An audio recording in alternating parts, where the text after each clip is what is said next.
ಸೇನಾ ರಾಜ್ಯ ಸಮಿತಿಯ ಪದಾಧಿಕಾರಿ.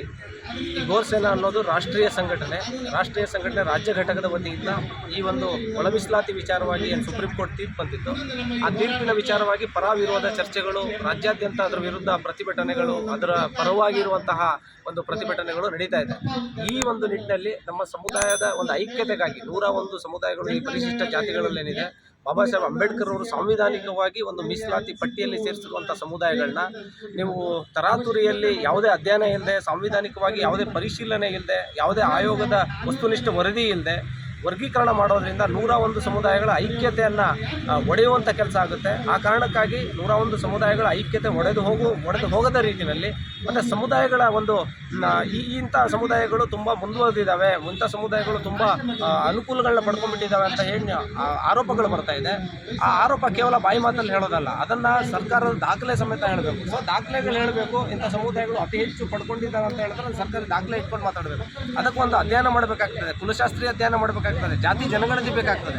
ಯಾವುದೂ ಇಲ್ಲದೇ ವರ್ಗೀಕರಣ ಮಾಡೋದ್ರಿಂದ ಸಮುದಾಯಗಳ ನಡುವೆ ಇರುವಂಥ ಒಗ್ಗಟ್ಟಿದೆಯಲ್ಲ, ಈ ಐಕ್ಯತೆ ಹಾಳಾಗ್ತದೆ. ಆ ನಿಟ್ಟಿನಲ್ಲಿ ಯಾವುದೇ ಸಮುದಾಯಗಳ ಐಕ್ಯತೆ ಹಾಳಾಗ್ದೇನೆ ನಿಜವಾಗ್ಲೂ ಯಾರಿಗಾದರೂ ಇಂಥ ಸಮುದಾಯಗಳಿಗೆ ಅನ್ಯಾಯ ಆಗಿದ್ದರೆ ಆ ಸಮುದಾಯಗಳಿಗೆ ಈ ಮೀಸಲಾತಿಯನ್ನು ಯಾವ ರೀತಿ ಎಕ್ಸ್ಪ್ಯಾನ್ಷನ್ ಮಾಡಬೇಕು, ಆ ಸಮುದಾಯಗಳನ್ನ ಸಬಲೀಕರಣ ಮಾಡೋದಕ್ಕೆ ಸರ್ಕಾರಗಳು ಯಾವ ರೀತಿ ಒಂದು ಬೇರೆ ಬೇರೆ ಸ್ಕೀಮ್ಗಳನ್ನ, ಪಾಲಿಸಿಗಳನ್ನ ತರಬೇಕು ಅನ್ನೋ ನಿಟ್ಟಿನಲ್ಲಿ ಯೋಚನೆ ಮಾಡಬೇಕಾಗ್ತದೆ.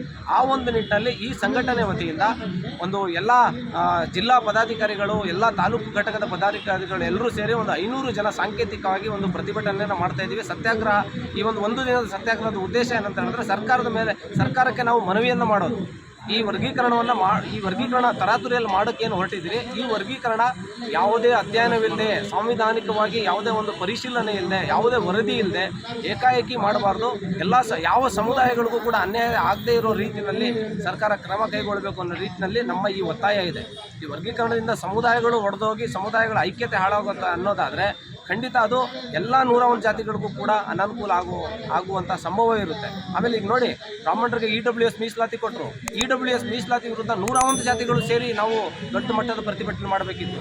ಆದರೆ ಇಲ್ಲಿ ನಮ್ಮಲ್ಲೇ ಒಡುಕನ್ನು ಸೃಷ್ಟಿ ಮಾಡಿ ಅಲ್ಲಿ ಗೊತ್ತಿಲ್ಲದೇ ಏಕಾಏಕಿ ಆ ರೀತಿ ಒಂದು EWS ಆರ್ಥಿಕ ಆಧಾರದ ಮೇಲೆ 10% ರಿಸರ್ವೇಷನನ್ನು ತಗೊಂಡು, ಆಮೇಲೆ ನಾವು ಖಾಸಗಿ ಕ್ಷೇತ್ರದಲ್ಲಿ ಕೂಡ ನಾವು ಮೀಸಲಾತಿಯನ್ನು ಕೇಳುವಂಥವ್ರಾಗಬೇಕು, ಆಮೇಲೆ ಔಟ್ಸೋರ್ಸಿಂಗ್ನಲ್ಲಿ ಮೀಸಲಾತಿಯನ್ನು ಕೇಳುವಂಥವ್ರಾಗಬೇಕು. ಈ ನಿಟ್ಟಿನಲ್ಲಿ 101 ಸಮುದಾಯಗಳು ಐಕ್ಯತೆಯನ್ನು ಒಡೆಯುವಂಥ ನಿಟ್ಟಿನಲ್ಲಿ ಸರ್ಕಾರ ಕೆಲಸ ಮಾಡಬಾರ್ದು. ಆಮೇಲೆ ಒಳ ಮೀಸಲಾತಿ ಅನ್ನೋ ಒಂದು ವಿಚಾರದಲ್ಲಿ ಯಾವುದೋ ಒಂದು ಸಮುದಾಯಗಳನ್ನ ದೂರ ತಳ್ಳುವಂಥ, ಯಾವುದೋ ಒಂದು ಸಮುದಾಯನ ಮೂಲೆ ತಳ್ಳುವಂಥ ಕೆಲಸ ಆಗಬಾರ್ದು ಅನ್ನೋ ನಿಟ್ಟಿನಲ್ಲಿ ನಮ್ಮ ಒಂದು ದಿನ ಸತ್ಯಾಗ್ರಹ ಇದೆ.